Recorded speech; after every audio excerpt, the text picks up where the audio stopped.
అందరికీ నమస్కారం.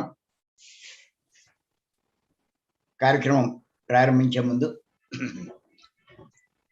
గురువు గారు పత్రి గారికి ఒక్కసారి మనం ధన్యవాదాలు చెప్పుకుంటూ కార్యక్రమం ప్రారంభిద్దాం. మనం గత 72 సెషన్స్ నుంచి 72 పార్ట్ల నుంచి ఒక్క విషయం మీదే చెప్పుకుంటున్నాం, విగ్రహారాధన అన్న దాని మీద. ఈరోజు 73వ పార్ట్ ఏమిటంటే,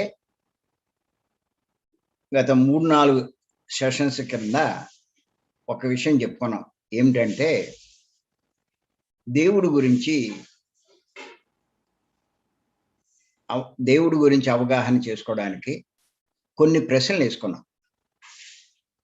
ఎందుకు వేసుకున్నాము అంటే, ప్రతి ఒక్కరికి దేవుడు ఉన్నాడని తెలుసు, దేవుడు గొప్పవాడని తెలుసు, దేవుణ్ణి ఆశ్రయిస్తే మన కష్టాలు పోతాయని ఆ అవగాహన ఉంది, అనే నమ్మకం ఉంది. కానీ ఇన్ని చేస్తున్నారు, ఆ దేవుడి గురించి తెలుసుకునే ప్రయత్నం ఎవరు చేయట్లేదు. పొద్దునుంచి సాయంకాలం దాకా ఎంతో కష్టపడతారు, ఎన్నో సంపాదిస్తారు, ఎన్నో ఎంజాయ్ చేస్తారు, ఇన్ని చేస్తున్నారు, ఖాళీ లేకుండా ఉంటారు. కానీ దేవుడికి, ఇంత ఇష్టమైన దేవుడి గురించి కొద్దిగా కూడా సమయం కేటాయించట్ల, ఆయన గురించి తెలుసుకునే ప్రయత్నం చేయట్లేదు. ఇలా అంటే ఏమంటారంటే, మరి దేవుడి గురించి తెలుసుకోవడానికి ఏముందండి అని చెప్పి అంటారు. అంచేతే నేను ఒక 20 ప్రశ్నలు, ఎన్ని ప్రశ్నలైనా వేసుకోవచ్చు, ఊరికే సింపుల్గా ఒక 20 ప్రశ్నలు వేశాను నేను. మరి అందరికీ చెప్పాను, మరి అందరూ దాని మీద మరి ఏమి ఆలోచించారో, ఎంతవరకు ఆలోచించారో నాకు తెలీదు.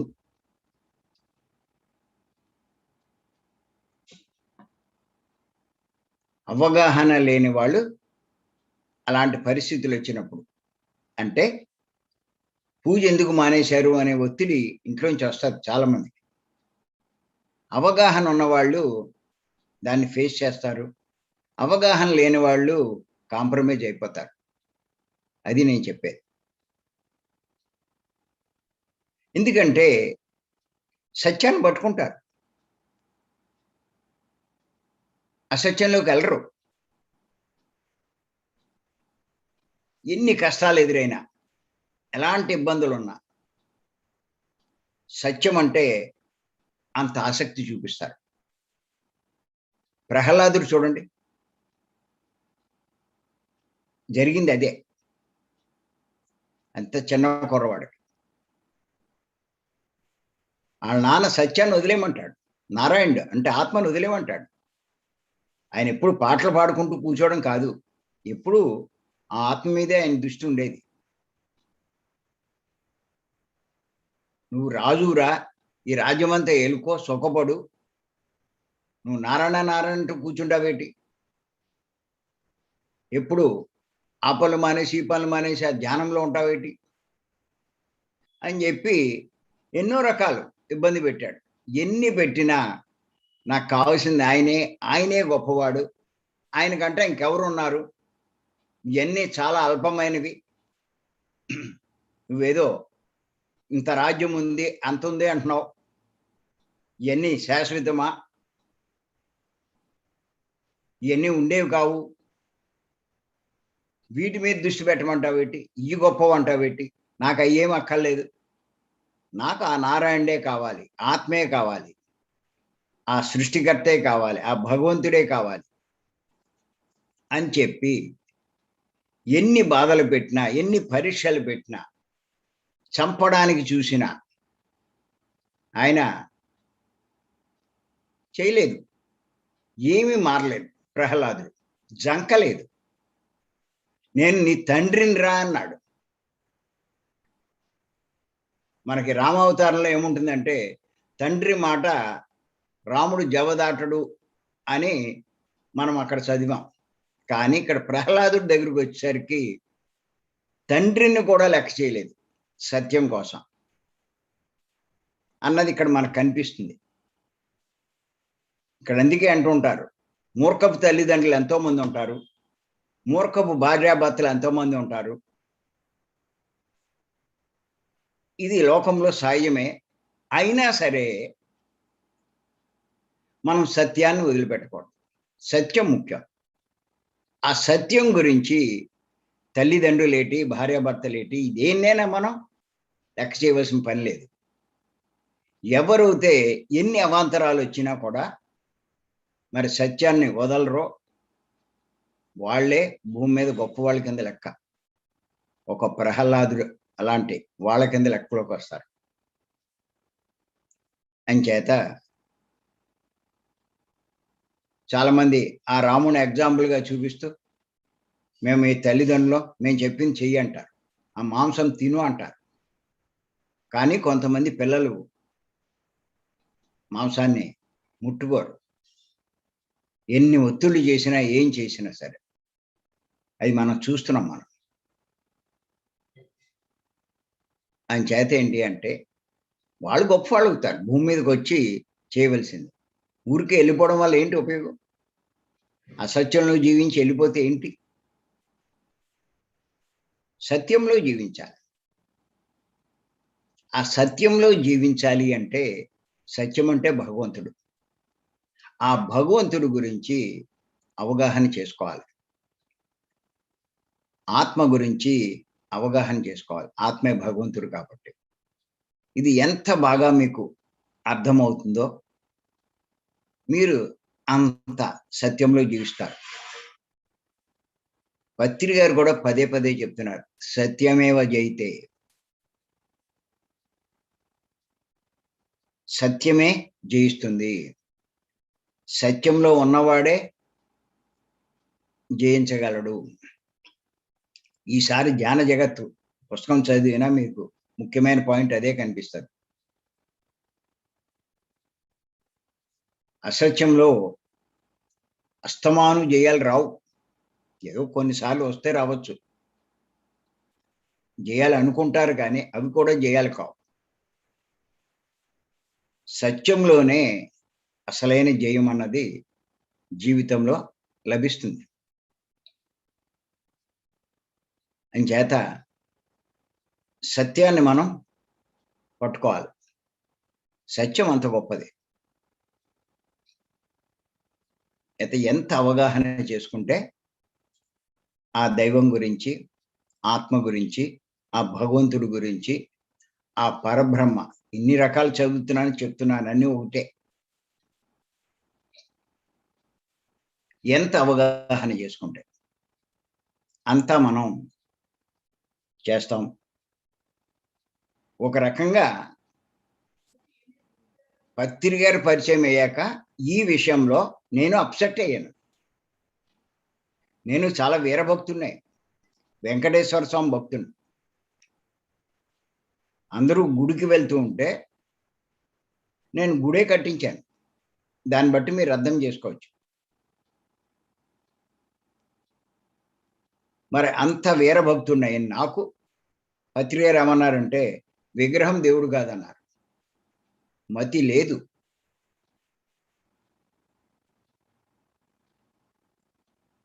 అప్పుడు చాలా రకాలుగా ఆలోచించాను నేను.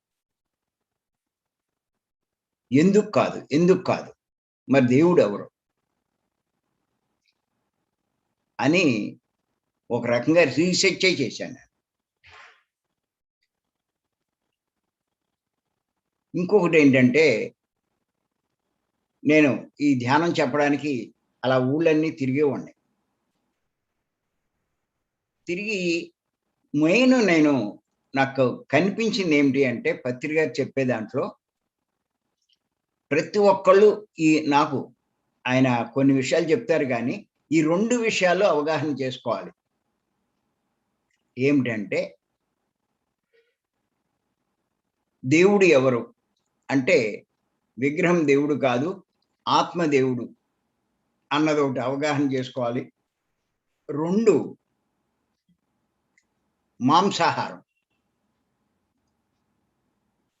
ఎటువంటి పరిస్థితిలో ఏ జీవిని హింసించకూడదు, ఆ జీవుల యొక్క మాంసం తినకూడదు. ఈ 2 మనం చేయగలిగితే ఈ జన్మ మనకి ధన్యమైపోయినట్టే. ఇంకేమక్కల. ఇంకక్కడి నుంచి అన్నీ మీకే వస్తాయి. నేను చెప్పక్కర్లేదు. ఎవరు చెప్పక్కల.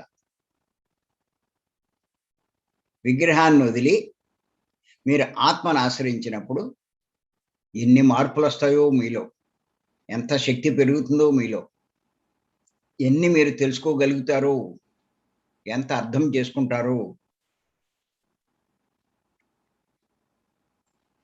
గుర్తుపెట్టుకోండి. అంతా మీలోనే ఉంది. ఆ పరమాత్మ, ఆ పరబ్రహ్మ ఈ శరీరంలో ఉన్నాడు, మీలో ఉన్నాడు అంటే సమస్తము ఉన్నట్టే కదా!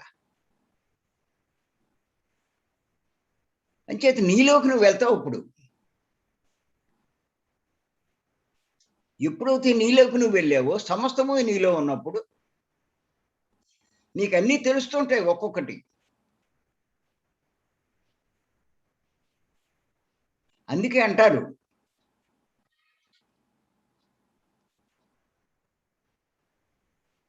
మనము సృష్టిలో ఉన్నాం. మనలో సృష్టి ఉంది అంటారు.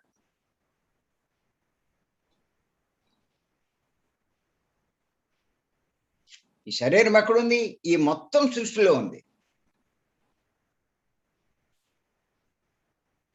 అయ్యో బాబోయ్! ఇంత పెద్ద సృష్టి అనుకుంటాం.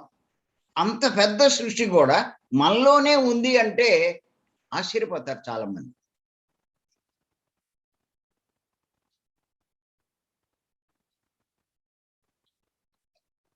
ఈ విషయమే భాగవతంలో చెప్పడం జరిగింది. వివరించబడడం జరిగింది. వ్యాసుల వారు రాశారు భాగవతం.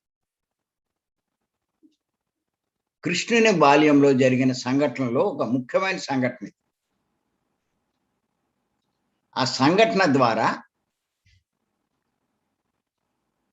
నేను భాగవత సన్నివేశాల అంతరార్థం అనే పుస్తకం రాశాను నేను. అది చదవాలి ప్రతి ఒక్కళ్ళు. భాగవతం యొక్క సందేశం అంతా ఆ పుస్తకంలోనే ఉంది. అది ఒక్కసారి చదివేది టకటక చదివేది కాదు. కృష్ణుని బాల్యంలో జరిగిన సన్నివేశాలన్నీ కూడా, సంఘటనలన్నీ కూడా ఊరికే సినిమాల రూపంలో, సంఘటనల రూపంలో, కథల రూపంలో ఇనేవి కావు. దాని అర్థం తెలుసుకోవాలి. అలా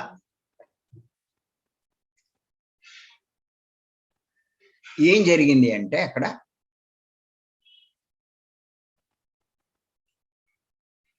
యశోద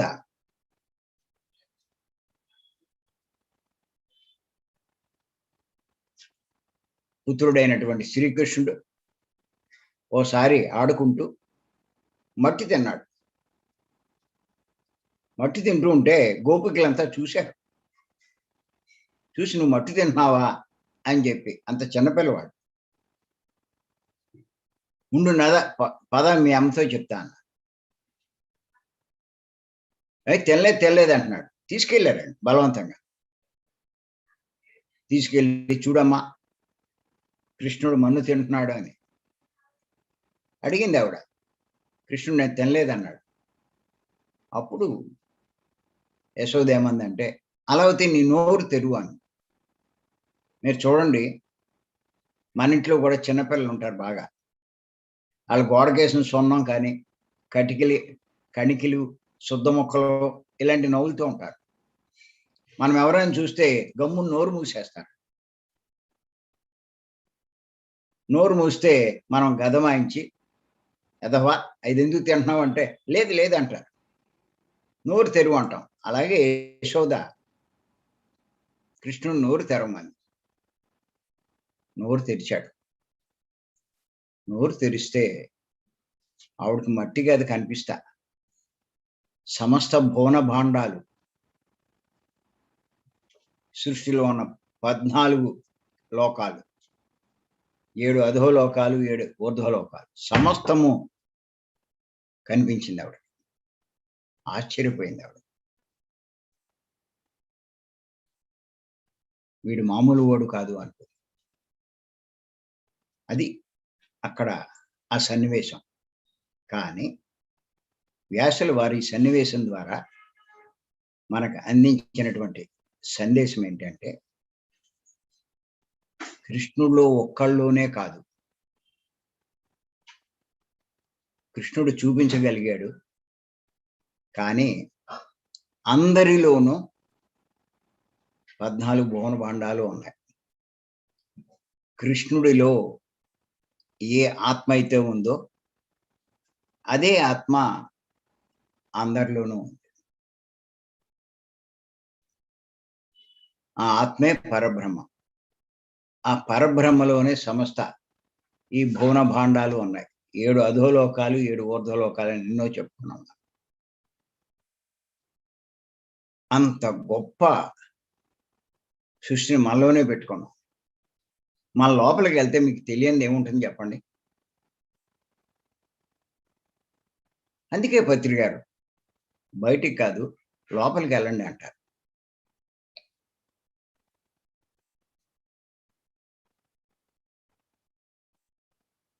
ధ్యానం చేయండి అంటారు.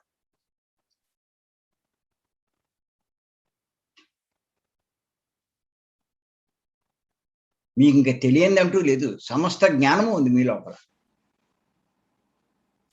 మనం కొంతమంది చెప్తూ ఉంటే ఆశ్చర్యపోతూ ఉంటాం. ఎలా చెప్తున్నారు ఏంటి అని. ఏమి లేదు, చెప్పడం ఏముంది, వాళ్ళు లోపలికి వెళ్ళారు, అందుకే చెప్పగలుగుతున్నారు. మూతిలో నీరు ఊరినట్టు జ్ఞానం మీలోంచి ఊరుతూ ఉంటుంది.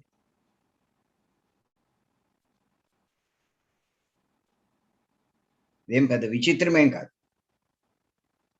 అందుకే ఎవ్వరూ తక్కువ కాదు, అందరూ గొప్పవారే అనడానికి ఊరికే మనకు మనము అనుకుంటాం. అబ్బా! నేను ఆళ్ళంత గొప్పవాడిని ఎలా అవుతాను? ఆయనంత గొప్పవాడిని.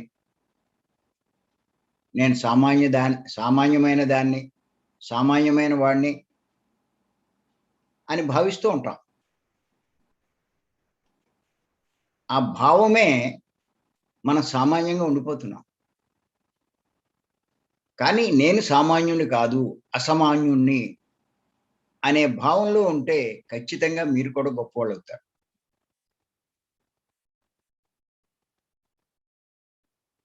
మరి నిజంగా మన అదృష్టం ఈ శ్వాస మీద ధ్యాస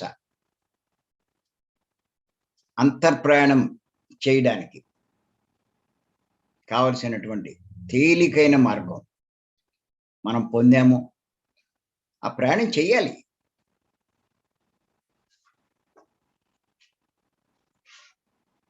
ఈ ధ్యానం చేయడానికి ఇష్టపడకపోతే ఎంత నష్టపోతారు. పొద్దున్నే సాయంకాలం దాకా అన్నీ చేసుకుంటున్నారు, టైం అంతా వెచ్చిస్తున్నారు. ఏ రోజులో 2, 3 గంటలు అంతర్ప్రయాణం చేయలేమా? మనలోకి వెళ్ళలేమా? లోపల ఉన్నయి తెలుసుకోవడానికి ఏంటి మనకి ఇబ్బంది? పనికిరానివన్నీ బయట తెలుసుకుంటున్నాం. పనికిరాని వాళ్ళని కలుసుకుంటున్నాం. పనికొచ్చే జ్ఞానం తెలుసుకోవడానికి ఈ శ్వాస మీద ధ్యాస పెట్టడం వల్ల మీ మనసు ఏమవుతుంది అంటే ఫస్ట్ శుద్ధి అవుతుంది. మనసును శుద్ధి చేయగల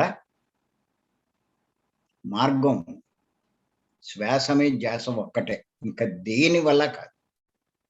బల్ల గుద్ది చెప్తాను. ఈ గైడింగ్ మెడిటేషన్‌లు, ఈ రకరకాల ధ్యానాలు, మ్యూజిక్ ధ్యానాలు, పాటల మీద ధ్యానాలు, ఇంకో ధ్యానాలు ఇయన్నీ మనసును శుద్ధి చేయలేవు. మనసు దగ్గర ఆపేస్తాయి.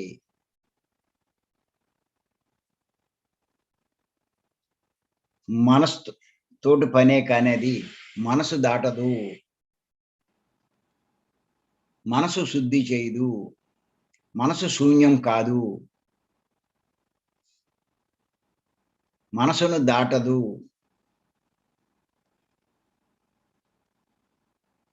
ఇది గుర్తుపెట్టుకోండి. మీరు మనసు దగ్గర ఆగిపోతే మీరు చచ్చినంత కాలము మానవులాగే ప్రవర్తిస్తారు. మనసు దాటితే మాధవుడి లక్షణాలు మీకు వస్తాయి. మాధవుడిలా ప్రవర్తించగలుగుతారు. విపరీతమైన మార్పు మీలో వస్తుంది. మనసు దాటకపోతే ఎన్ని సంవత్సరాలు మీరు అలా కూర్చున్నా ఏమీ మార్పు రాదు. ఊరికే ఊహల్లో విహరిస్తారు. ఊహలు వాస్తవం కాదు. సత్యంలో జీవించండి. మనసు యొక్క ప్రాముఖ్యం తగ్గే కొద్దీ ఆత్మ యొక్క ప్రాముఖ్యం పెరుగుతూ ఉంటుంది. మనసు యొక్క ప్రాముఖ్యం తగ్గే కొద్దీ ఆత్మ యొక్క ప్రాముఖ్యం పెరుగుతూ ఉంటుంది. అంటే వాళ్ళలో మానవ లక్షణాలు తగ్గుతూ ఉంటాయి. దైవ లక్షణాలు పెరుగుతూ ఉంటాయి. ఇదే సింపుల్, ఇంకేం లేదు. అంటే వారిలో ఉన్న చెడ్డంతా పోతూ ఉంటుంది. వారిలో మంచి పెరుగుతూ ఉంటుంది. అజ్ఞానం పోతూ ఉంటుంది. జ్ఞానం పెరుగుతూ ఉంటుంది. ఇదే గుర్తుపెట్టుకోండి ఇదంతా. సాధన మీరు బాగా చేసే కొద్దీ వచ్చే మార్పులు ఇవన్నీ. అంటే వాళ్ళలో దుఃఖం తగ్గుతూ ఉంటుంది. మరి వారిలో ఆనందం పెరుగుతూ ఉంటుంది. వారిలో అసహనం తగ్గుతూ ఉంటుంది. సహనం పెరుగుతూ ఉంటుంది.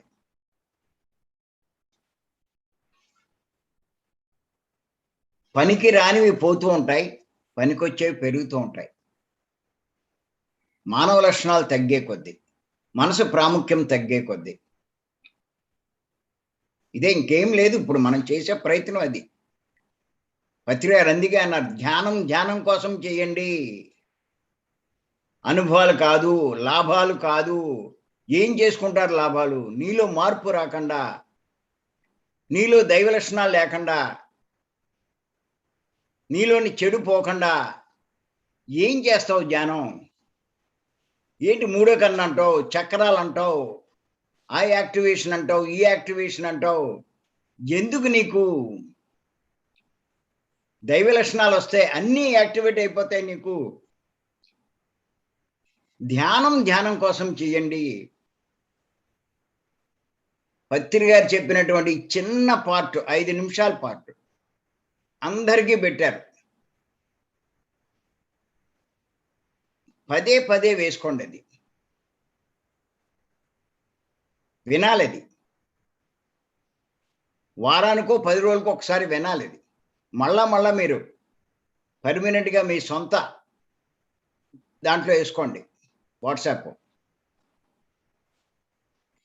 చాలా ముఖ్యం. అది ఏం చేసుకుంటారు అనుభవాలు?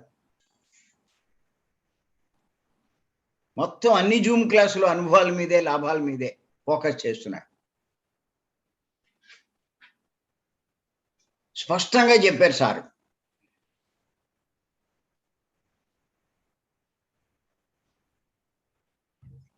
అనుభవాలు వద్దు అని, లాభాల కోసం చేయొద్దు, ధ్యానం ధ్యానం కోసం చేయండి. ధ్యానం ధ్యానం కోసం చేస్తే నువ్వు దేవుడిగా మారతావు, దైవత్వాన్ని పొందుతావు, దైవ లక్షణాలు పొందుతావు.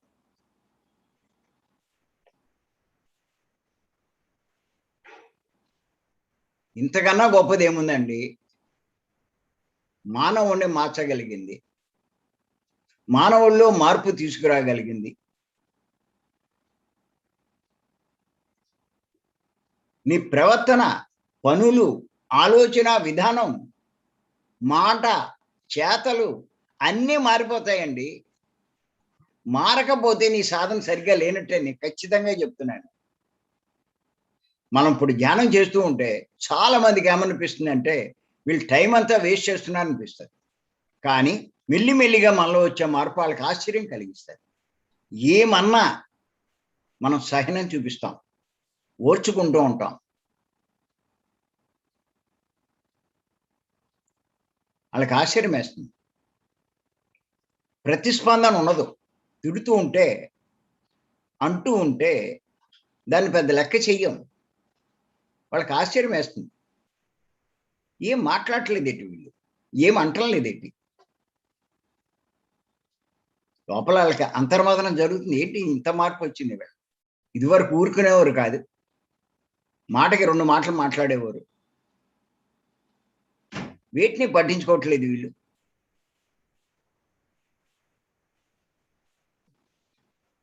ఏమనాలో తెలీదు. ఏం చేయాలో తెలీదు.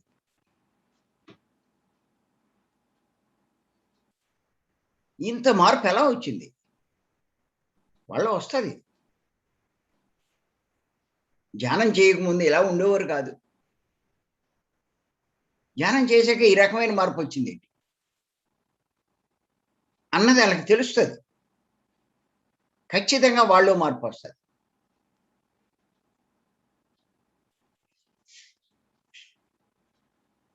వాళ్ళు అలా మాట్లాడుతున్నారంటే వాళ్ళు అసత్యంలో ఉన్నారు. వాళ్ళు అన్ని మానవ లక్షణాలే ఉన్నాయి. దుర్లక్షణాలే ఉన్నాయి. మనలో ఈ రకమైన మార్పొచ్చిందంటే ఇంత సహనము, ఓర్పు ఇయన్నీ చూపిస్తున్నామంటే మనలో దైవ లక్షణాలొచ్చినియి. ధ్యానం చేస్తున్నాం కాబట్టి.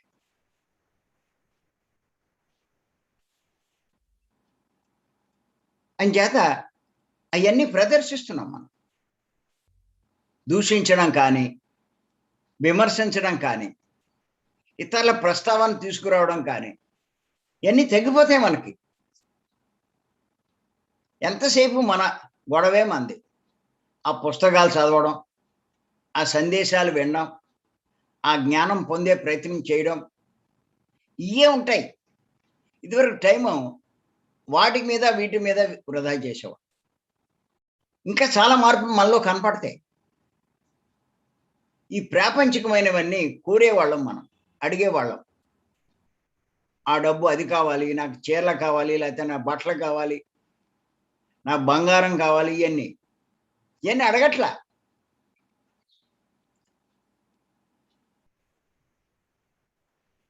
ఎంతసేపు ఏదైనా ఉంటే ఈ కార్యక్రమానికిద్దాం, ఆ కార్యక్రమానికిద్దాం, ఈ మంచి పనికిద్దాం, ఆ సేవ చేద్దాం. ఈ మాటలే వస్తున్నాయి. ఇలాంటి పనులే చేస్తున్నాం. ఆశ్చర్యం రాదా అవతల వాళ్ళకి? పనికిరాని ఫంక్షన్‌లకి ఎళ్ళేవాళ్ళం. ఇప్పుడు అయన్నీ ఆసక్తి లేదు మనకి. ఒకవేళ ఎళ్ళినా ఊరికే ఈడి మొహం కోసం, ఆడి మొహమాటం కోసం ఎళ్తున్నాం. ఊరికే వచ్చేస్తున్నాం. తినే ఆహారంలో కూడా మార్పొచ్చేస్తుంది. ఎక్కడ పడితే అక్కడ, ఎలా పడితే అలా. ఏదో ఈ వేరైటీ తినాలి, ఆ వేరైటీ తినాలి, ఇది ఎంజాయ్ చేయాలి, అది ఎంజాయ్ ఏం లేవు. ఆ సినిమాకెళ్ళాలి, ఈ ఇయన్నీ ఏమి లేవు. ఏంటింత మార్పు? ఈ కాదు ప్రపంచంలో ఉన్నయి కావు. పరమాత్మ. కావాల్సింది పరమాత్మ. సత్యం.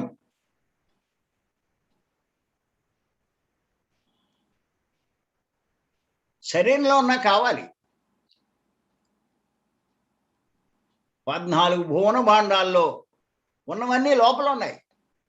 మీరు కళ్ళు తెరిస్తే ఏం చూస్తారు? మీ చుట్టూ ఉన్నయి చూడగలరు. అంతకన్నా ఇంకేం చూస్తారు? ఇంకెక్కడికెళ్తారు? యూట్యూబ్ చూస్తే ఈ భూమి మీద ఉన్నయి చూపిస్తాడు. ఇంకంతకన్నా ఏం చూపిస్తాడు? కానీ మీ లోపలికి వెళ్తే సమస్తము చూస్తారు.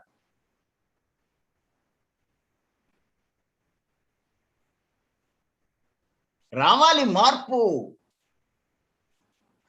అనుభవాలు కాదు. పదే పదే చెప్తున్నాను నేను.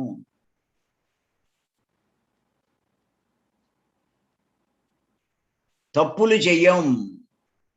పాపాలు చెయ్యం. అధర్మంగా నడవం. సృష్టి విరుద్ధంగా ప్రవర్తించం.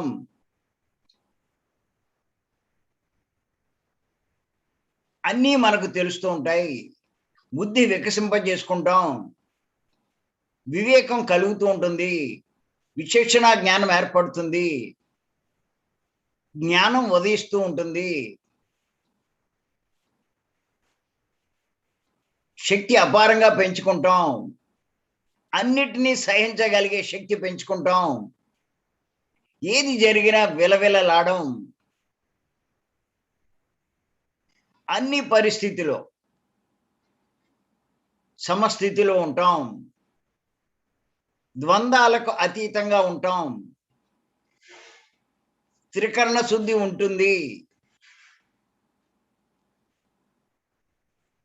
ఇన్ని మార్పులు మనలో వస్తే ఆశ్చర్యపోరు అవతలోడు ఎవడైనా.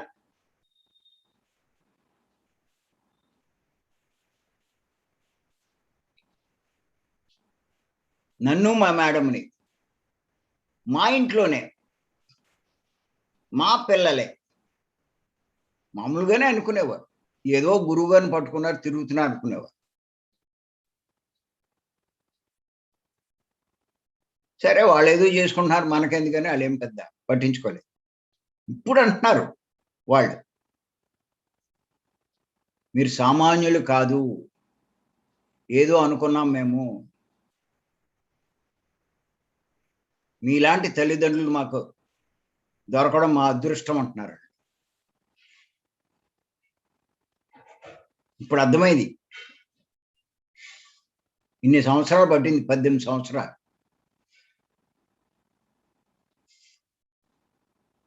ఓ రోజా, 2 రోజుల, నెల, 2 నెలల, సంవత్సరమా, 2 సంవత్సరాల, ఇన్ని సంవత్సరాలకి మా ఇద్దరు గురించి వాళ్ళకి అర్థమైంది. మేము పుస్తకాలు రాసామన్నా కూడా వాళ్ళకి ఏమీ అర్థం కావట్లే. ఇన్ని పుస్తకాలు ఎలా రాశారు ఇవాళ అర్థమవుతుంది వాళ్ళకి. ఇన్ని చెప్తున్నాము, మీరు ఎలా చెప్పగలుగుతున్నారని ఇప్పుడు ఆశ్చర్యపోతున్నారు.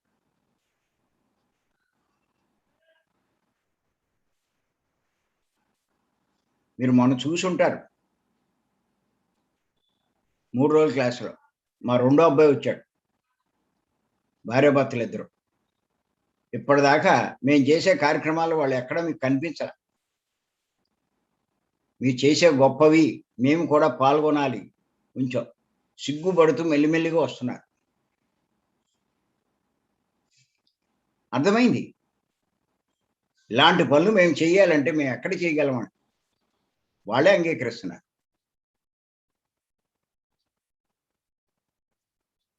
ఇంకో గొడవ లేదు, ఇంకో ఖర్చు లేదు, ఇంకో ఏమీ లేదు. మాకు ఎంతసేపు మా ఇద్దరికి పూర్తిగా ఇదే. మాకున్న సమస్త సంపదలు, మా సమయం కానీ, మా వాక్కు కానీ, మా శక్తి కానీ, మా ధనం కానీ అంతా ఈ ధ్యాన మార్గంలో, ఆధ్యాత్మిక మార్గంలో వినియోగిస్తూ ఉంటే ఇంకేమర్థం కాదు వాళ్ళకి. అంచేత సాధన సరిగ్గా చేస్తూ ఉంటే ఖచ్చితంగా ప్రతి ఒక్కళ్ళు మార్పు వస్తుందండి.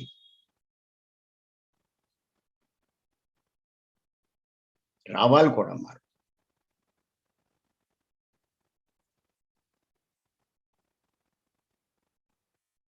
నేను ప్రతి ఒక్కళ్ళని కోరేది ఏంటంటే, మానద్దు, ఈ 2-3 గంటలు ఉపయోగించండి జీవితంలో. ఏ గోల్డెన్ డీడ్స్, మీరు చేసినటువంటి గోల్డెన్ డీడ్స్ మీ జీవితంలో మీరు సాధించినటువంటి గొప్ప ఏది ఉంది ఈ జన్మలో అంటే, జన్మ తీసుకుని జత ఏంటంటే, ఈ అవకాశం ఇచ్చి మీ అందరికీ నేను మరొక్కసారి ధన్యవాదాలు.